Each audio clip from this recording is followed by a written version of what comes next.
Bonjour à tous et bienvenue pour ce temps de partage biblique.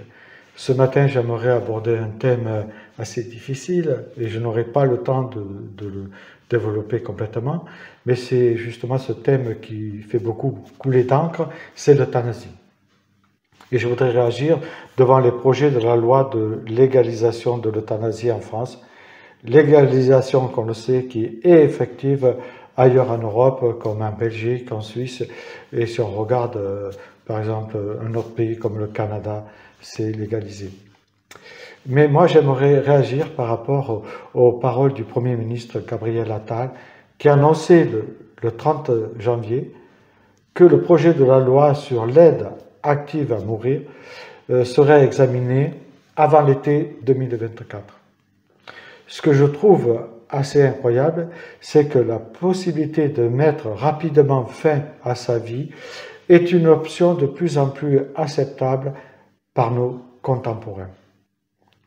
C'est pour cela qu'en tant que chrétien, il est urgent de se poser la question: est-ce que l'euthanasie est vraiment une manière, comme le disent la plupart des gens, une manière de mourir dignement?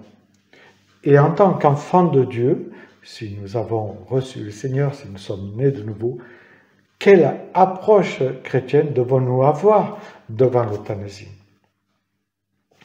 J'ouvre une parenthèse en disant que je suis tout à fait contre l'acharnement thérapeutique ou obstination déraisonnable, c'est-à-dire maintenir la vie à tout prix par des machines.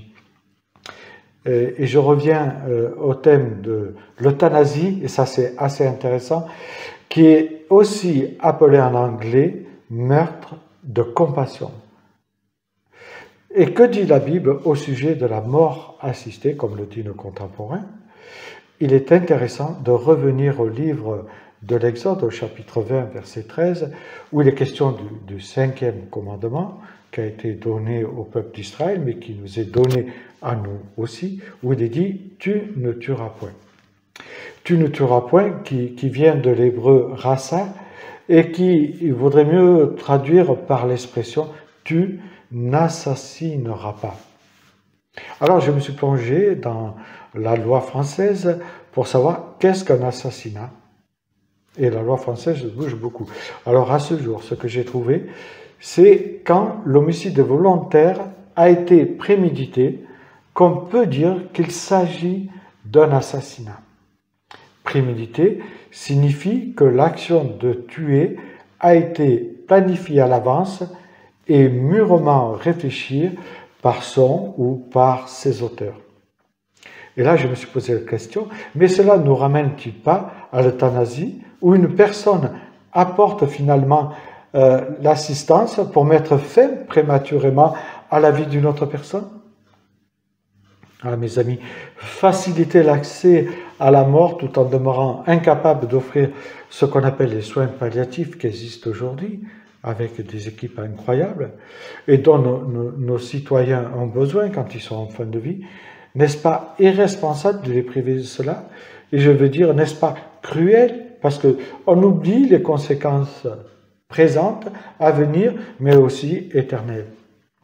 Vous savez, la vie humaine est sacrée, parce que dès son origine, elle comporte l'action créatrice de la main de Dieu et demeure pour toujours dans une relation spéciale avec le Créateur et ses créatures.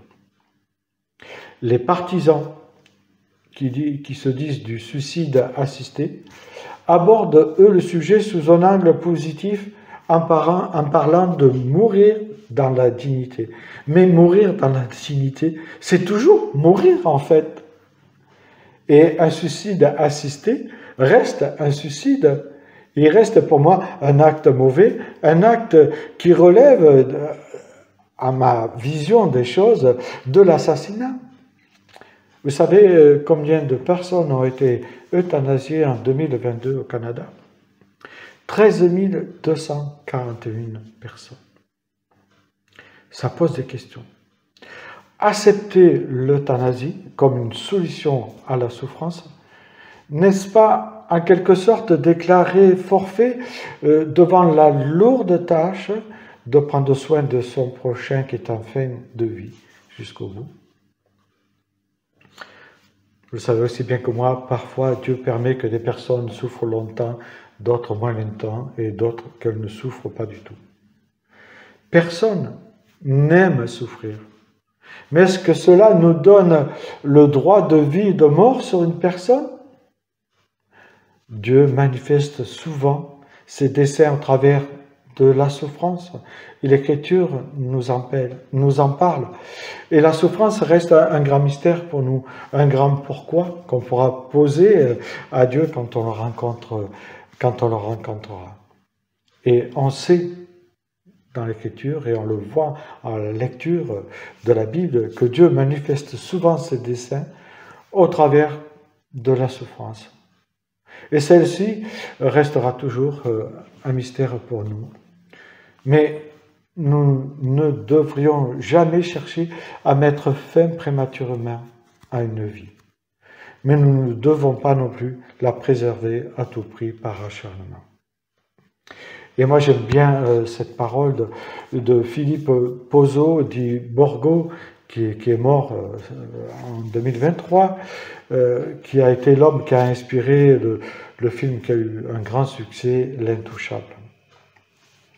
C'était un homme d'affaires qui était tétraplégique et qui a osé lancer un appel fort à nos autorités contre toute forme de légalisation de l'euthanasie, en sachant qu'il était le parrain du collectif Soulager mais pas tuer. Si, en tant que chrétien, vous êtes un jour, ou peut-être que vous êtes en ce moment confronté à une telle décision, alors je vous invite vraiment à rechercher la face de Dieu, à prier pour que Dieu vous donne la sagesse afin de prendre la bonne décision. Il est important que Dieu vous donne sa sagesse. Ne jamais prendre une décision comme celle-là rapidement. Et je reviens sur les mots de Everett Scott, l'ancien responsable en chef de médecine militaire américaine, qui avertit, et la médecine, mais qui nous avertit nous aussi, ça pose des questions. On ne peut à la fois nous guérir et nous tuer. Que le Seigneur vous inspire.